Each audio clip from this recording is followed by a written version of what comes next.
ధనుష్, ఏంది అక్కనేదో అన్నావంట? చెప్పిందా? ఏమన్నానో చెప్పలేదా? నువ్వు చెప్పు. చెప్పలేదులే గాని మాటలు ఎక్కువ అవుతున్నాయి బాగా నీకు. అసలు ఏం జరిగిందో తెలుసా నీకు? చెప్పు. నువ్వేమో అక్కకి మెసేజ్ చేయి ఫ్రీ టైంలో ఉన్నప్పుడు అంటావు. 4 వాయిస్ మెసేజ్ పెడుతుంది.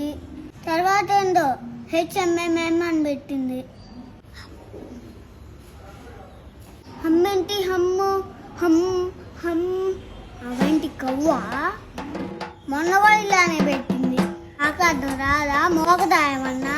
ఇంట్రెస్ట్ లేకపోతే బాయ్ అని చెప్పాలి. ఈ హమ్మేంటి? ఏమన్నా గేదా లేకపోతే ఇంకేమన్నా యానిమలా? స్కూల్కి వెళ్ళారా? ఇంగ్లీష్ నేర్చుకోలేదా? రాదా ఇంగ్లీషు? ఏంటా వాడు అసలు పద్దాకదే వాడు. అందుకే తిట్టా.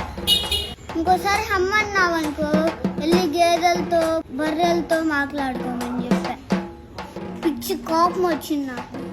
నీకు కూడా హమ్మని పెట్టే అలవాటు ఉందా అంట. మా నువ్వు పోమా, నాకు ఇంకా కోపం తెప్పి మాక.